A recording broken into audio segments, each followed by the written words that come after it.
Alors, nous sommes en direct. Yay! Bonjour. Hello! Bonjour. Comment tout le monde va dans cette période des fêtes? Comment Très vont les bien. corps? Comment vont les corps? Est-ce que c'est la fête des corps? Hmm.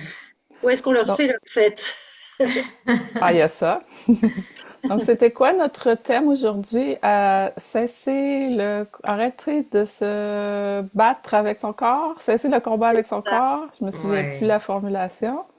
On Et comprend un combattre son peu, corps. Et si on arrêtait de combattre, de se battre avec son corps? Hmm. effectivement. Parce qu'on fait beaucoup ça dans la vie, hein? En tout cas, moi, je l'ai fait beaucoup. Mhm.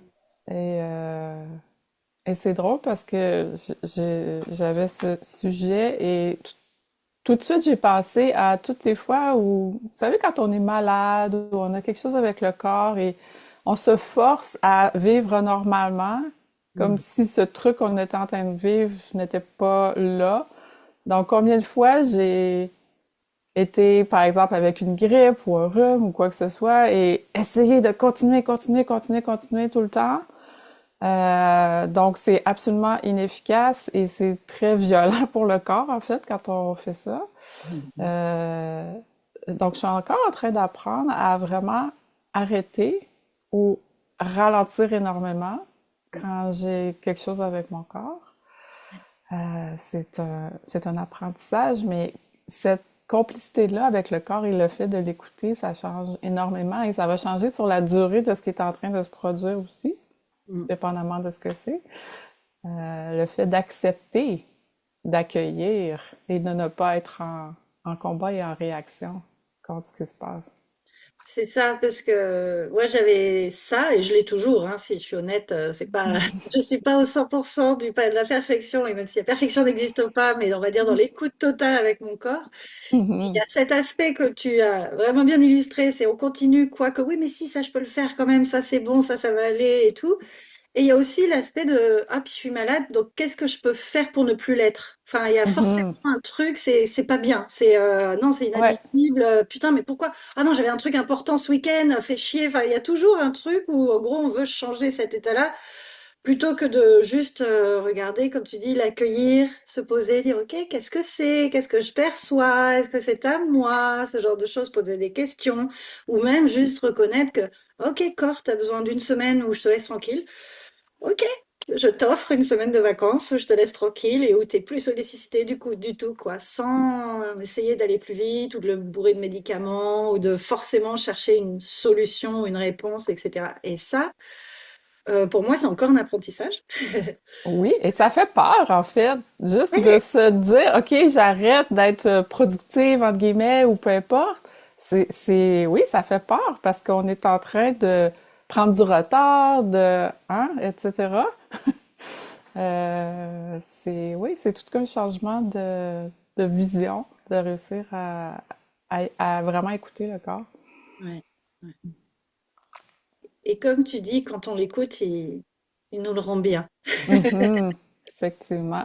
Et juste raconter une petite anecdote que j'ai vécue à un moment donné, c'était même avant Access, mais j'avais déjà commencé à parler un peu avec mon corps et écouter. Je sentais que j'allais être malade, j'avais les sinus complètement congestionnés, le mal de gorge, je sentais vraiment que ça allait mal tourner. Et, et j'avais un événement prévu qui était en ligne, donc j'avais pas nulle part à aller, mais il y avait quand même quelque chose cette soirée-là. Et donc j'ai vraiment demandé, OK, qu'est-ce qui est en train de se passer et qu'est-ce qui ferait que je me sentirais mieux? Et en fait, j'ai tout simplement décidé de ne pas participer à l'événement, qui était quelque chose de même qui allait me faire du bien, c'était quelque chose d'énergétique, mais en fait, ce que je me suis rendu compte, c'est qu'il y avait trop de trucs qui se passaient dans ma vie en même temps et que j'avais simplement besoin de prendre du temps pour moi, du repos complet. Donc, j'ai passé cette soirée-là tout simplement à écouter une série que j'avais envie d'écouter, peu importe, j'ai juste comme fait la patate, comme on dit, sur le sofa. Et le lendemain, il n'y avait plus rien, donc j'avais plus les sinus congestionnés, j'avais plus mal à la gorge. C'est comme s'il était absolument rien arrivé. Ah ouais. Donc, qu'est-ce que c'était? C'était pas quelque chose que j'avais attrapé, qui était grave, qu'il y avait rien à faire. C'était juste mon corps qui faisait comme, OK, c'est assez. Et Voilà. puisque tu veux pas t'arrêter toi-même, je vais te donner des symptômes pour que tu comprennes.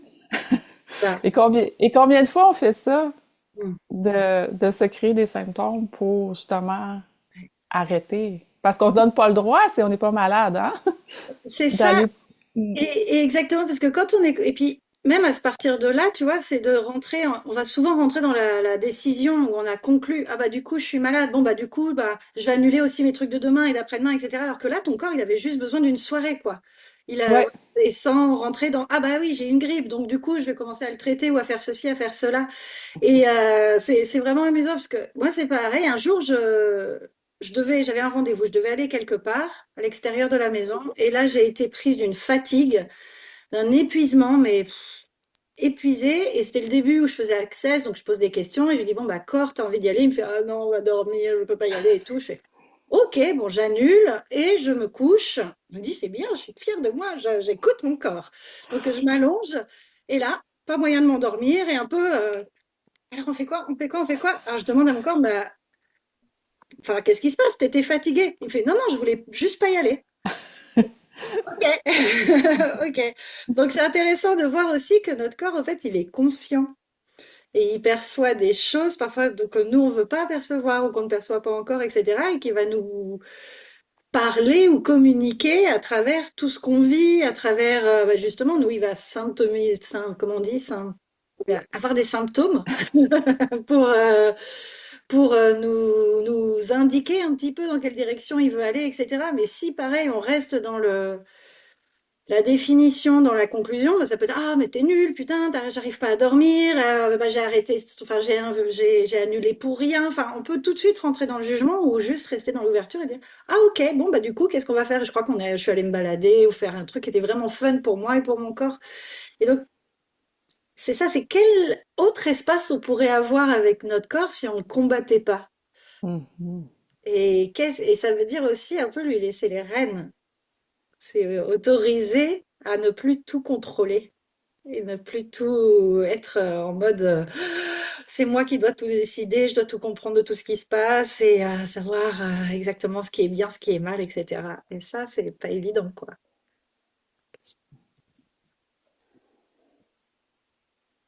Valérie, as-tu quelque chose à ajouter?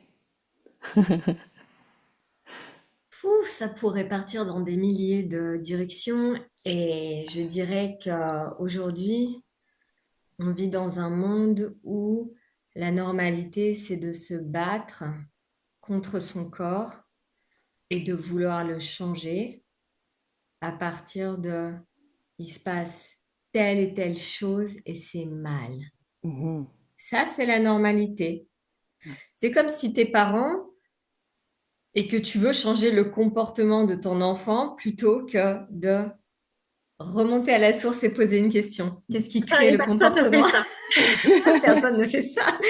Et c'est tout comment tu dois faire des thérapies comportementales et invalider l'enfant. Et en fait, si ton corps, c'est comme un enfant et que tu n'essayes pas de l'invalider en changeant ce que tu as jugé qui est mal et que tu poses une question au corps, qu'est-ce que tu me dis? Quelle prise de conscience est-ce que tu as? Et aujourd'hui, il y a un moment dans la journée où j'avais une méga boule au ventre. Et immédiatement, bon, j'ai un petit peu beaucoup l'habitude. En fait, il y avait beaucoup de fantômes autour de moi. Et j'ai commencé à faire des déblayages, à recevoir, communiquer, etc. Et c'est parti, immédiatement. Juste en posant la question, j'ai demandé à mon corps, c'est quoi cette information que tu me donnes? Et en fait, la normalité, ça serait de dire, attends, là, tu as une boule au ventre, numéro un, c'est mal, ça ne devrait pas se produire. Et numéro deux, mon préféré, qu'est-ce que ça signifie? Rien du tout. C'est pas la bonne question. Une véritable question, ça serait à qui ça appartient et quelle information est-ce que mon corps me donne? Qu'est-ce que c'est? Qu'est-ce que j'en fais? Est-ce que je peux le changer? Si oui, comment? Mm. Et au lieu d'aller à la conclusion de tout hypochondriaque de «Oh, j'ai probablement un cancer», Alors oui, mais parce que ma grand-mère a vécu ça pendant la troisième génération, donc toutes les femmes de ma famille vont vivre ta ta ta ta ta. exactement. Mhm. Ouais, donc l'information qui est véhiculée par le corps, en fait, qu'est-ce que c'est? Est-ce que ça m'appartient, comme tu dis? Ouais. Ouais. Et aussi, c'est être prêt à savoir ce qu'on sait indépendamment de tout ce euh, tout ce que la biologie affirme, qui n'est pas forcément vrai pour nous. Ça peut marcher sur certaines personnes. Je sais que sur moi, la biologie a rarement fonctionné. Et je me souviens quand j'étais petite et que j'allais chez le médecin, j'étais en colère. Je disais, mais qu'est-ce qu'il me raconte? J'ai envie de le buter. Parce qu'en fait, j'avais conscience que c'était que des mensonges et que ça s'applique pas du tout à moi. Peut-être ça s'applique à certaines personnes, à certains corps. Et donc, si on va ni dans la biologie, ni dans l'interprétation, ou pareil, un jour, ma soeur m'a offert un livre d'interprétation des messages du corps. Je l'ai lu une fois, j'étais là, ça s'applique pas du tout à moi. C'était aussi avant Access, mais j'étais avec les corps, je suis quand même relativement prête à savoir ce que je sais et à virer tout ce qui marche pas pour moi vraiment instantanément. Et en fait, c'est comme les animaux. Il y a mon chat aussi. Euh, il me montre beaucoup de choses avec son corps. Et un animal, par exemple, il est tellement en communion avec son corps qu'il va jamais accepter quelque chose qui ne marche pas pour son corps. Oui. Mm. Si on lui donne pas la bonne nourriture ou même, vous savez, si vous faites, parce qu'on a plein de processus énergétiques dans Access Consciousness pour les animaux, si votre animal ne veut pas de travail corporel aujourd'hui, si vous n'êtes pas dans le bon processus, en fait, il va s'en aller parce que ça crée une vibration dans leur corps qu'ils n'apprécient pas. Et si on était comme des animaux et qu'on fonctionnait en communion totale avec notre corps, en fait, qu'est-ce que ça pourrait changer dans notre vie et dans tous les domaines en fait de notre vie, y compris les finances, le business, les relations et tout. Et il y a un espace de confiance en fait. Oui, Parce que on a beaucoup dans cette réalité le point de vue que notre corps est contre nous oui, et que, enfin, c'est en vrai c'est un ami qui nous veut du bien. Notre corps ne fera jamais rien contre nous parce que son but c'est de nous maintenir en vie puisque ça permet de lui de le garder en vie aussi quoi. Et si nous on a certains points de vue, il est là. Ok, vas-y, on continue là-dessus. Il va nous donner exactement ce qui va perpétuer ce point de vue. Et pour moi, c'est comme les animaux, comme l'univers aussi. C'est la vibration qu'on a. Et ben notre corps va dire, ok, on y va, on fait ça. Mais il va jamais aller contre nous en fait. Et donc si on accepte de l'écouter et d'avoir confiance en ce qu'il sait, on sort vraiment de notre mental et de tout ce dont on parlait, ses significations, toutes les conclusions, etc. Là, on peut vraiment laisser la place à cette incorporation différente qui est beaucoup plus animal, quelque part, beaucoup moins réfléchi et complètement dans la confiance de dire, OK, et si j'étais le dernier de mon espèce, s'il y avait jamais aucun autre humanoïde comme moi, il y a une espèce de cette chose que je suis et que personne ne savait comment on s'en occupe, bah, je vais demander à mon corps. Lui, il saura me dire, quoi. Et ça, c'est vraiment cet espace, du coup, ouais, de confiance en son corps et en soi, de savoir ce qu'on sait. Et du coup, c'est mm, ce que tu disais derrière, ça fluidifie tout au niveau, comme tu disais, des finances, des relations, etc. Parce que c'est drôle, mais quand on fait confiance à ce qu'on sait dans un domaine, généralement, on s'autorise à reconnaître ce qu'on sait dans tous les autres domaines. Et notre corps, il sait plein de choses sur plein de choses différentes aussi. Et ouais, je sais que je prends jamais l'avion sans demander à mon corps. ouais. Je demande toujours quel vol tu veux prendre, où est-ce que tu veux t'asseoir. Et à chaque fois, je suis toujours sur des vols qui sont à l'heure, voire même en avance. Et ben, je suis capable de prendre un EasyJet et d'avoir toute ma rangée où il n'y a personne, alors que le vol est plein. Donc, c'est le corps, il est capable de créer tout ce qui marche pour lui avec vraiment une actualisation instantanée et tellement de phénoménance que on pense que c'est pas possible. Et aussi, ça demande de sortir du point de vue que le corps est débile et incapable. C'est ça. Et ça on a été éduqué depuis notre plus jeune âge à vraiment projeter sur notre corps qu'il est débile et Mm. incapable. Et pas correct, et qui devrait être plus comme ci, moins comme ça, hein? Mm. Tout ce Euh, qu'on... Ça. Tout ce- Lui donner les choses à manger. Vas-y, pardon. Tout ça. Non, non, mais c'est juste, tu sais, au lieu d'être dans la joie, justement, de cette incorporation, on est venu dans un corps. Donc, c'est pas pour le nier, c'est pour en profiter, c'est pour en jouir, c'est pour qu'est-ce qu'on peut faire avec ce corps. Et si on a des limitations, au-delà des limitations, qu'est-ce qui reste encore possible? Ouais. Si j'ai un problème à la jambe, est-ce que je peux quand même ressentir les caresses sur les massages et sur le reste de mon corps? Est-ce que je peux faire de l'exercice? Il y a des gens qui sont, par exemple, paralysés des jambes et qui ont les genres de vélo là, avec les bras. Et si j'ai, je sais pas, peu importe qu'est-ce qui se passe, si j'ai un mal de tête, est-ce que ça m'empêche d'aller marcher? Donc, c'est d'aller voir, d'être dans la gratitude, en fait, de ce qui fonctionne bien. Et moi, j'essaie d'être dans cet émerveillement, en fait, de tout ce qui fonctionne dans mon corps. Donc, ne serait-ce que j'ai mangé ce matin et plus tard dans la journée, ben, ça va sortir et ça va avoir servi à mon corps. Donc, juste le fait que mon corps est capable de prendre ce que je mets et de ce qu'il me demande aussi, donc de faire quelque chose avec ça et de se laisser sortir les déchets. Mm. Mais c'est formidable. Mais on oublie que c'est formidable parce que, en fait, c'est juste de la merde, hein? Oui. Donc, c'est juste, hein, c'est comme, bon, on va pas se, hein, ça va pas, on va pas faire une fête avec ça. Et pourquoi pas? Donc, pourquoi est-ce on serait pas dans la célébration de ces processus du corps qu'on prend pour acquis, en fait? Donc, on tient pour acquis que ça va comme ça. Et c'est au moment où ça fonctionne plus comme ça devrait que là, on fait, ah, OK, c'était fantastique quand ça fonctionnait, hein? C'est ça, c'est ça. Et c'est reconnaître les fonctions phénoménales, premières, primaires et automatiques de notre corps qui fait super bien. C'est ça, c'est mon cœur bat sans que je lui demande quoi que ce soit. Je respire sans qu'il se passe quoi que ce soit, sans que je lui demande.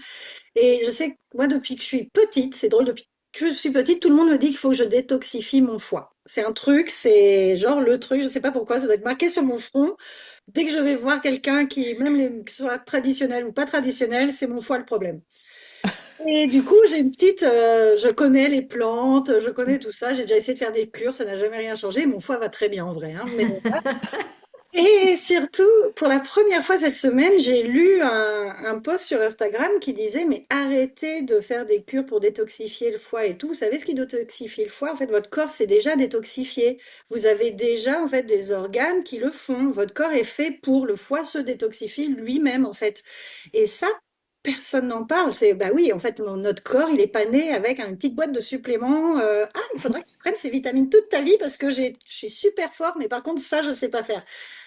Non, en vrai, votre corps, il sait déjà faire. Et quand il y a, enfin, poser des questions, etc. Mais c'est vraiment intéressant de voir comment on a comme sorti plein de fonctions, comme si on le rend incapable. Dire, ah bah, il faut te supplémenter en vitamine C. Bon, bah, toute ta vie, tu vas prendre de la vitamine C parce que ton corps sait pas faire. Mais si votre corps, il sait faire, c'est sa fonction, il sait faire des milliards de choses. Et reconnaître justement ce miracle qu'il est et de, waouh, waouh, enfin, je ne sais pas si on peut imaginer les capacités phénoménales qu'il faut pour avoir autant de conscience, autant de fonctionnement harmonieux et symbiotique avec à l'intérieur, à l'extérieur, etc. C'est phénoménal. Et ça, c'est vrai qu'on ne le reconnaît pas, ou très peu. Et encore moins dans l'alimentation, ce genre de choses. Donc, c'est chouette d'ouvrir cet espace de Et, l'incorporation. et quand on est dans la gratitude, il y a encore plus qui vient et c'est ça. C'est... Et j'ai juste envie de vous raconter un petit truc par rapport à cesser le combat avec son corps. Donc, pour moi, cesser le combat avec son corps, ça ressemble à ça en ce moment. Alors, j'avais les cheveux foncés comme toi, Mélanie et Valérie, et en fait, j'ai décidé de passer au naturel. Alors, dans quelques années, ce sera blanc Pour l'instant, c'est de la patience, hein, ceux qui voient l'image. Donc, donc c'est ça, c'est le combat aussi. C'est à- parce que j'allais faire ma teinture à toutes les 3 semaines. Et après une semaine et demie, 2 semaines, il y avait déjà la superbe repousse blanche éclatante dans mes cheveux foncés. Donc là, ils sont un peu plus pâles, c'est peut-être moins voyant, mais à chaque 3 semaines, j'étais dans OK, je dois avoir un rendez-vous et c'était les rendez-vous à l'avance. Et le combat, en fait, c'était ça, c'était toujours aller camoufler, ce qui est correct, ce qui est pas un problème, ce qui était joyeux jusqu'au moment où ça ne l'a plus été. Ouais. Et en fait, je me suis rendu compte que j'allais en voyage et que j'essayais par tous les moyens d'aller avoir un rendez-vous à ce salon de coiffure où j'avais été, à cet endroit où j'avais déjà voyagé. Et là, j'arrivais pas à les joindre et j'essayais de trouver un autre endroit. Puis un matin, je me suis levée et j'ai fait, OK, mais là, combien d'énergie t'es en train de mettre sur camoufler et te battre contre, en fait, le naturel qui veut ressortir? Donc, combien d'énergie, combien de temps? Est-ce que tu passes à trouver un endroit pour aller cacher? Donc, à partir de ça, j'ai fait, OK, bon, on va voir ce que ça donne si on n'a plus ce combat-là. Et en fait, pour moi, en ce moment, c'est une grosse libération. C'est comme, hey, à Ouais. chaque matin, oh, de quoi ça va avoir l'air ce matin? Et, tu sais, dans 2 mois, ça va être comment? Donc, c'est ça, arrêter le combat aussi. Et tant que c'est une joie, tant que c'est juste comme du plaisir, c'est bon. Et quand ça l'est plus, ben c'est de reconnaître aussi que, OK, quoi d'autre est possible.